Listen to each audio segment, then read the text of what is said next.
दोस्तों, आज की कहानी है घर जमाई।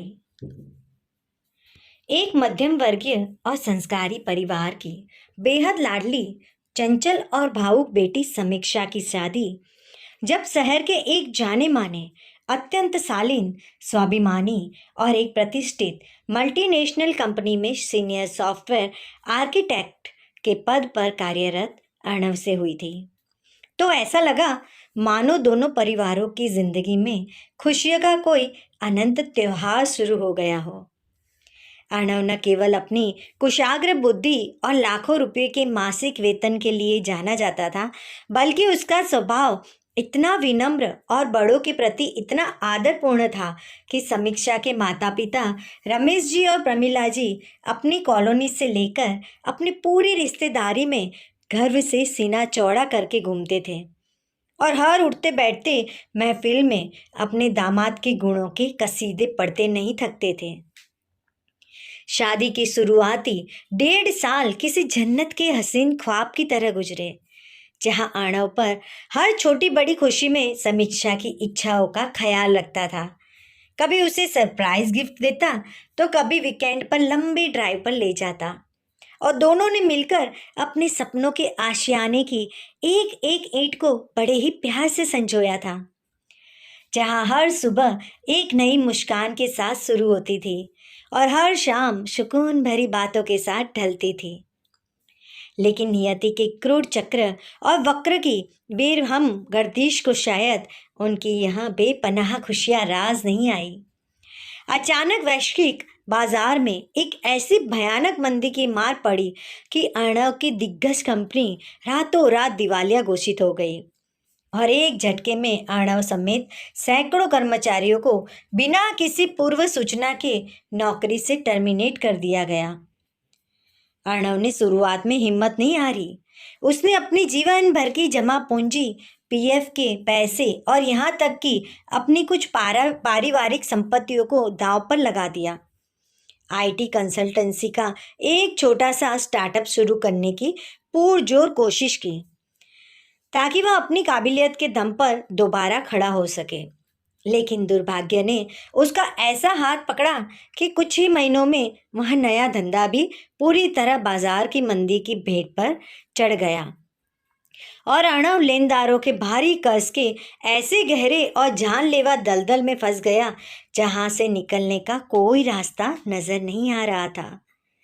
धीरे धीरे स्थिति इतनी भयानक हो गई कि उनकी आलीशान फ्लैट का किराया देना, बिजली के बिल भरना, दूध सब्जी वाले के बकाए पैसे चुकाना और यहाँ तक कि 2 वक्त की सूखी रोटी का बंदोबस्त करना भी एक बहुत बड़ी चुनौती बन गया। लेनदारों के रोज रोज घर आकर दरवाजे खटखटाने, गालियां देने और समाज में होने वाली बदनामी से अपनी पत्नी समीक्षा को बचाने के लिए अर्णव ने अपने सारे ऊंचे सिद्धांतों, अपनी बड़ी बड़ी डिग्रियों और अपने स्वाभिमान को पत्थर की तरह अपने दिल पर रख लिया और वहां काम ढूंढने की निकल पड़ा। मगर मंदी के उस दौर में जब कोई अच्छी नौकरी नहीं मिली तो उसने कुरियर कंपनी में एक साधारण डिलीवरी बॉय और रातों को एक मशहूर पिज़्ज़ा आउटलेट में रात रात भर जागकर मोटरसाइकिल पर पिज़्ज़ा बांटने का बेहद छोटा और थका देने वाला काम शुरू कर दिया। जब समीक्षा के माता पिता को भनक लगी कि उनका वह दामाद, जो कभी मखमली सोफे पर बैठकर बड़ी बड़ी डील साइन करता था, अब फटी हुई चप्पलें पहनकर तेज धूप और कड़कड़ाती ठंड में अपनी पीठ पर भारी भरकम कुरियर का बक्सा लादे गलियों गलियों के धक्के खा रहा है और चंद रुपयों की टिप के लिए अजनबियों के सामने हाथ जोड़ रहा है, तो उनकी तथाकथित ऊंची सामाजिक प्रतिष्ठा और झूठे अहंकार को एक गहरा और असहनीय आघात लगा। पड़ोसियों के ताने और रिश्तेदारों के फोन पर सहानुभूति जताने वाले तीखे तीरों से तंग आकर रमेश जी और प्रमिला जी ने एक गहरी साजिश और बनावटी हमदर्दी के तहत अपनी बेटी समीक्षा के माध्यम से अर्णव के सामने यह प्रस्ताव रखा कि वहाँ इस कंगाली की जिंदगी को छोड़कर उनके आलीशान बंगले में आ जाए और घर जमाई बनकर ठाठ बाट से रहे, ताकि कम से कम उनकी बेटी को इस मुफलिसी के दिन में देखने ना पड़े। अर्णव ने अपनी रीढ़ की हड्डी और स्वाभिमान के चलते इस प्रस्ताव को 100 बार ठुकराया। उसने कहा कि वह मेहनत करके अपनी तकदीर खुद बदलेगा। लेकिन जब उसने अपनी आंखों के सामने अपनी नाजुक पत्नी समीक्षा को फटे हाल कपड़ों में, भूख से बेहाल और रोते हुए देखा, और जब समीक्षा ने खुद अर्णव से हाथ पकड़कर अपनी कसम देते हुए सिसकती आवाज में कहा कि क्या आप अपनी जिद के लिए मुझे इस तरह तड़पते देखना चाहते हैं, तो अर्णव का फौलादी दिल भी अपनी पत्नी के आंसुओं के आगे पिघल गया और उसने एक बेहद ही भारी टूटते हुए मन से उस आलीशान बंगले की चौखट पर अपना पहला कदम रख दिया, बिना यह जाने कि यह आलीशान बंगला उसके स्वाभिमान का कबाड़ खाना बनाने वाला है। शुरुआत के कुछ दिन तो सब कुछ ठीक रहा, लेकिन जैसे ही अर्णव की बेबसी स्थायी होने लगी, वैसे ही उस घर के लोगों के चेहरे के मुखौटे एक एक करके उतरने लगे और अर्णव के लिए वह तथाकथित महल एक जिंदा नरक में तब्दील हो गया, जहां सांस लेने पर भी पाबंदी थी। ससुर रमेश जी, जो कभी अर्णव के आते ही सोफे से खड़े हो जाते थे, अब सुबह के अखबार से लेकर रात के खाने तक बात बात पर अर्णव को उसकी कंगाली का एहसास कराने लगे। और सुबह के वक्त जब अर्णव ड्राइंग रूम से गुजरता तो जानबूझकर अपने जूतों की तरफ इशारा करके नौकरों से कहते कि जब घर में मुफ्त की रोटियां तोड़ने वाला एक नया नौकर आ ही गया है तो तुम लोग आराम करो। अब से घर की साफ सफाई और बूट पॉलिश का काम यही महाशय करेंगे। सास प्रमिला जी की कड़वाहट तो और भी जहरीली थी।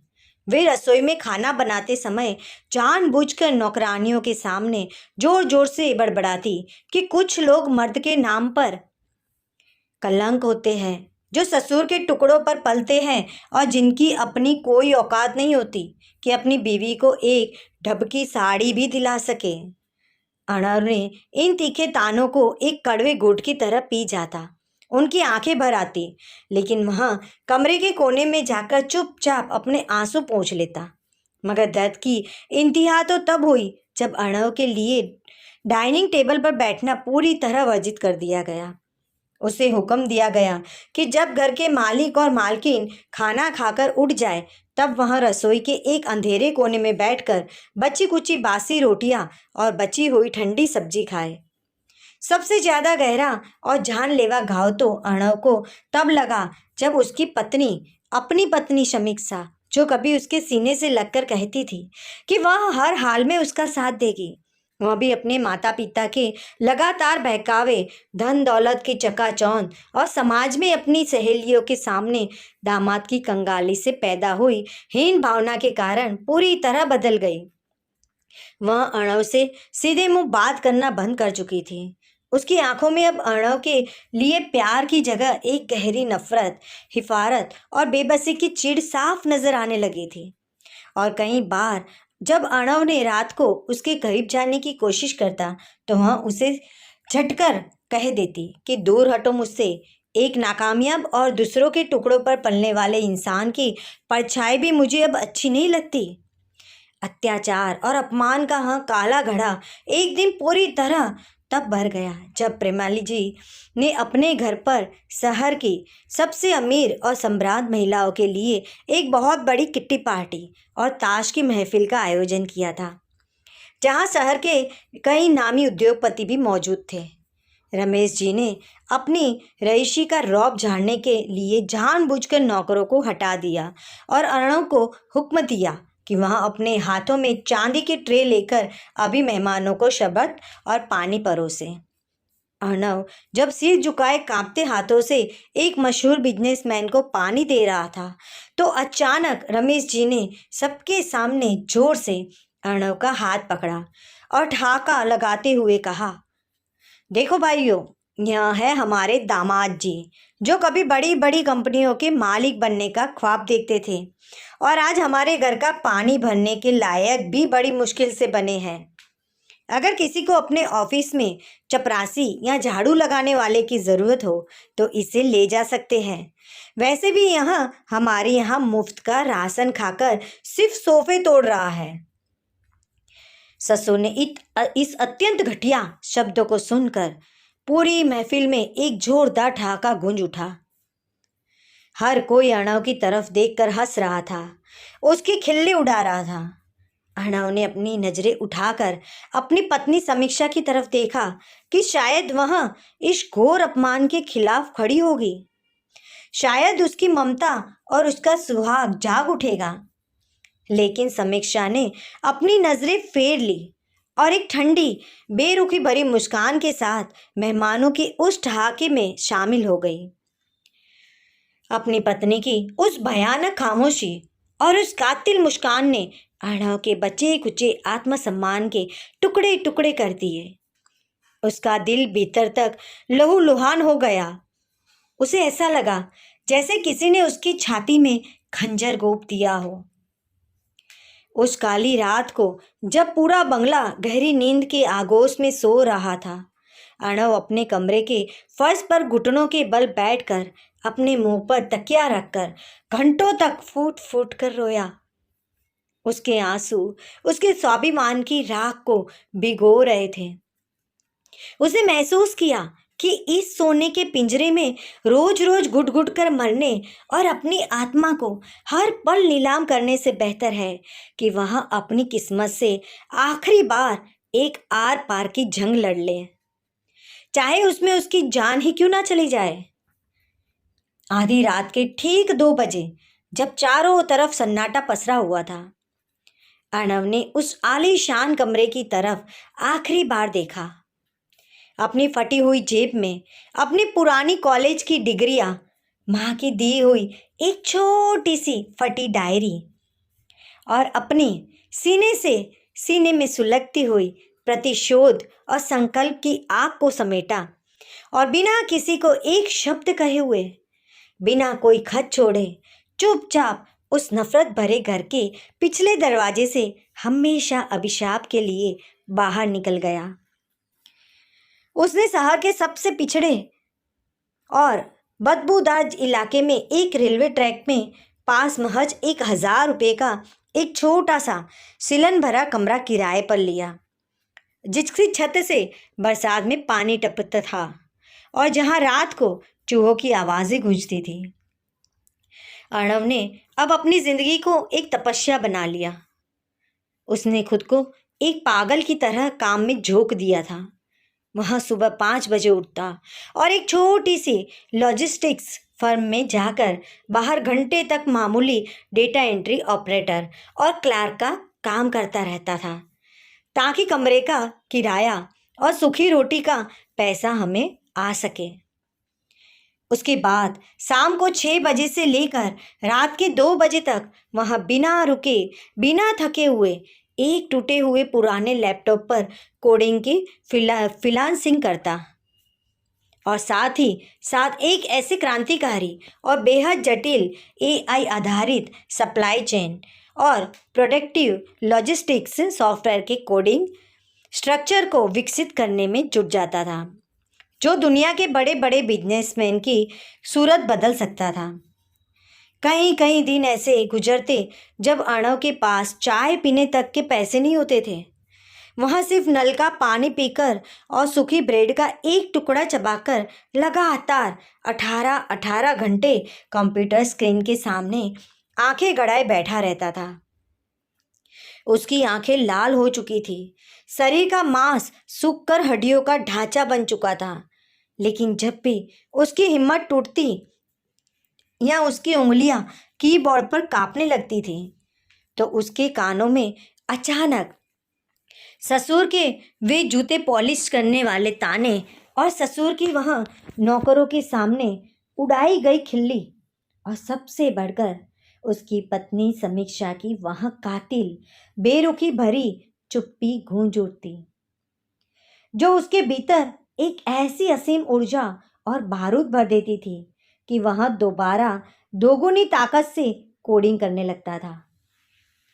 अर्णव की यहाँ रूह कंपा देने वाली हाड़ मांस गला देने वाली 3 साल की कठोर और निष्काम तपस्या आखिरकार एक सुबह रंग लाई, जब अमेरिका की एक विश्व प्रसिद्ध फॉर्च्यून 500 टेक दिग्गज कंपनी की नज़र अर्णव के उस अनूठे और अचूक सॉफ्टवेयर लॉजिक पर पड़ गई।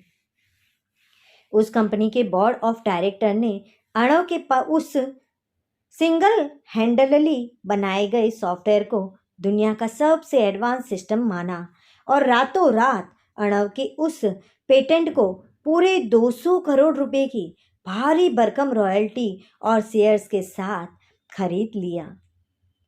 किस्मत ने ऐसा पलटा खाया कि जो अर्णव कल तक एक कुरियर बॉय था, वह आज कॉर्पोरेट जगत का एक नया चमकता हुआ सितारा और एक बेहद ही सफल टेक्नोलॉजिस्ट साम्राज्य का सर्वा बन चुका था।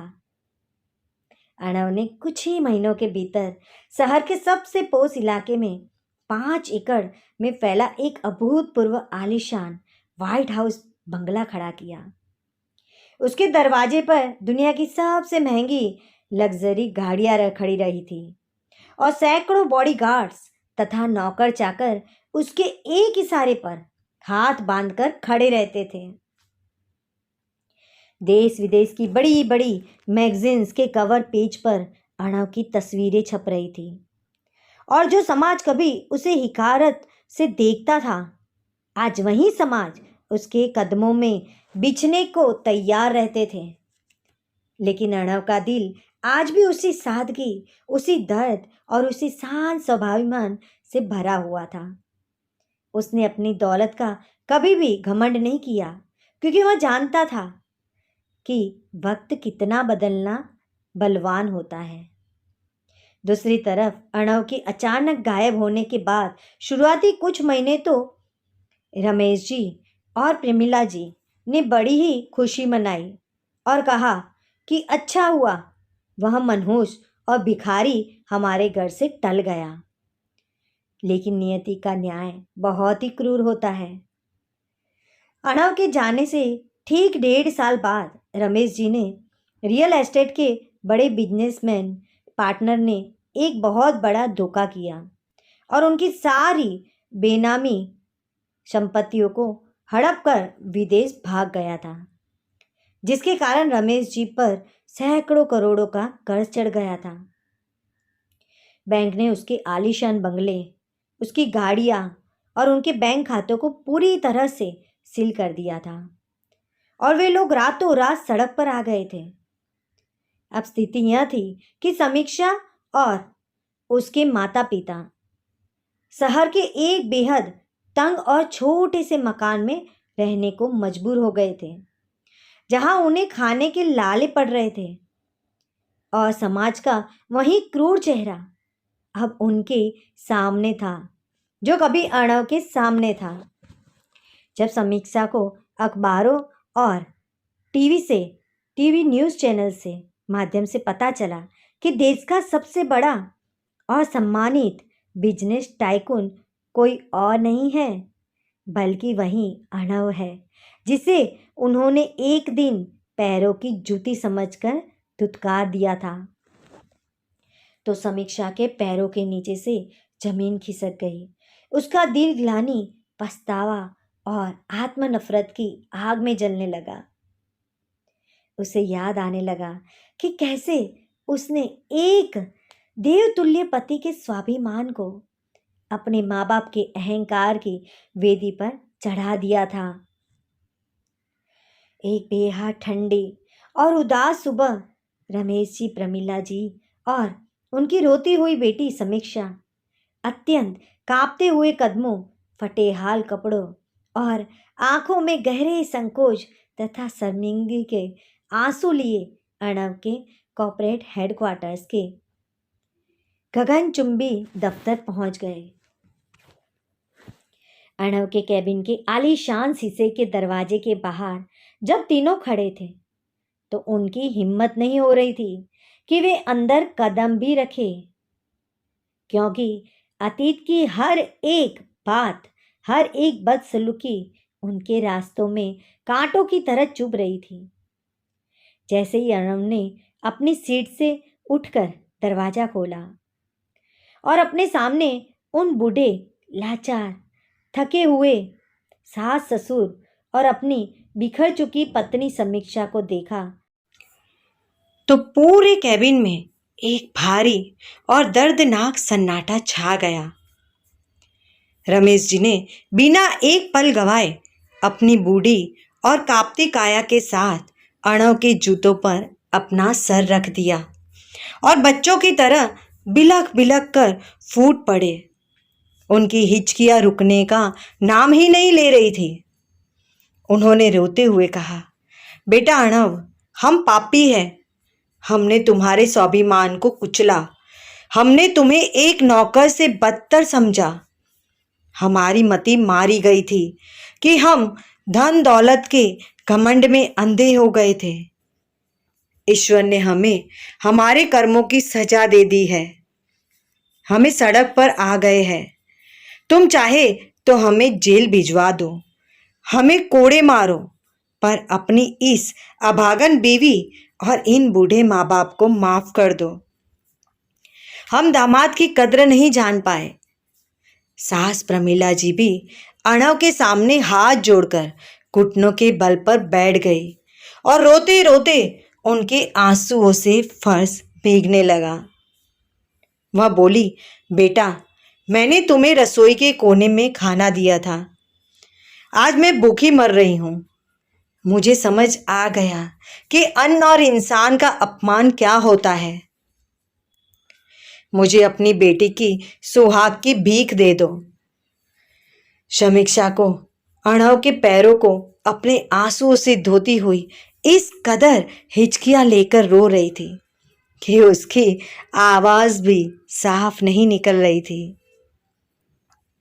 उसने अर्णव के पेट के कोने को पकड़कर तड़पते हुए कहा, अर्णव, मैं इस दुनिया की सबसे बदतमीज, बदकिस्मत और घटिया पत्नी हूं, जिसने अपने पति के आंसुओं का सौदा किया है। जब तुम्हें मेरी सबसे ज्यादा जरूरत थी, तब मैंने तुम्हें पराया कर दिया। मुझे महल की चकाचौंध ने पूरी तरह अंधा और बहरा बना दिया था। तुम्हारी इस हालत की और तुम्हारे इस दर्द की असली गुनहगार सिर्फ और सिर्फ मैं ही हूं। तुम मुझे कभी माफ मत करना अर्णव। मुझे अपने घर की दासी बनाकर रख लो, पर मुझे अपने चरणों से दूर मत करो। मैं तुम्हारे बिना एक पल भी जी नहीं पाऊंगी। मैं अंदर से मर चुकी हूं अर्णव। अपने सामने गिड़गिड़ाते, जमीन पर लौटते और पश्चाताप की धधकती आग में चलते हुए उन सास ससुर और उस पत्नी को देखकर जिन्होंने कभी उसे तिनके की तरह समाज के सामने फेंक दिया था, अर्णव के भीतर का स्वाभिमानी पुरुष और एक संवेदनशील इंसान पूरी तरह पिघल गया। उसकी आंखों से भी आंसुओं का एक ऐसा सैलाब उमड़ पड़ा जिसे वह रोक नहीं पाया। अर्णव ने अतीत की सारी कड़वाहट, सारे जख्मों और सारे तानों को एक ही झटके में भुलाकर बड़े ही आदर के साथ झुककर अपने ससुर रमेश जी को उठाकर अपने सीने से लगा लिया। अपनी सास प्रमीला जी के सिर पर हाथ रखकर उनके आंसू पोंछे और अपनी रोती बिलखती पत्नी समीक्षा को उठाकर सीधे अपने दिल से लगा लिया। अर्णव ने रूंधे हुए गले से आंसुओं से तर आवाज में कहा, पिताजी, माताजी, आप दोनों बुजुर्ग हैं और माता पिता कभी दामाद या बेटे के पैर नहीं छूते। समय और परिस्थितियां इंसान को छोटा या बड़ा बनाती है। इंसान का कोई काम छोटा नहीं होता। उस दिन अगर आपने मुझे वहां गहरे जख्म और ताने ना दिए होते ना, और अगर समीक्षा की तरह वहां खामोशी मेरे दिल में ना चुभी होती तो शायद मुझ में आज इस मुकाम तक पहुंचने का यहाँ अटूट हौसला और पागलपन कभी पैदा ही नहीं होता। इसलिए मेरे दिल में आप लोगों के लिए कोई भी मैल, कोई नफरत या कोई भी शिकायत नहीं है। आप लोग मेरे माता पिता थे और हमेशा ही रहेंगे। प्रणव ने अत्यंत प्यार और सम्मान के साथ समीक्षा की सुनी मांग में अपनी उंगली से सिंदूर भर दिया। उसका हाथ मजबूती से थामा और अपने सास ससुर को सहारा देकर अपने आलीशान घर ले आया, जहां अब घर जमाई का कोई कलंकित ठप्पा नहीं था, बल्कि खुद के बलबूते अपनी रातों की नींद और अपने खून पसीने से कमाई हुई इज्जत, अटूट साम्राज्य और एक स्वाभिमानी पति का सर्वोच्च मुकाम था। और इस तरह अत्यंत भावुक रूह को झकझोर देने वाले इस मोड़ पर उनकी बिखर चुकी और राख हो चुकी गृहस्थी सच्चे पश्चाताप के आंसुओं के पावन मिलन, क्षमा की महानता और गहरे अटूट प्रेम के साथ एक ऐसी नई और अमर दास्तान की शुरुआत करने निकल पड़ी, जिसे सदियों तक दुनिया एक सच्चे स्वाभिमान की मिसाल के रूप में याद रखेगी। तो दोस्तों, आपको ये घर जमाई की कहानी कैसी लगी वह हमें कमेंट करके ज़रूर बताइएगा। और आपको अगर ये कहानी पसंद आई हो तो अपनी फैमिली वालों और दोस्तों के साथ शेयर ज़रूर कीजिएगा। मिलते हैं एक नई कहानी के साथ, तब तक के लिए धन्यवाद।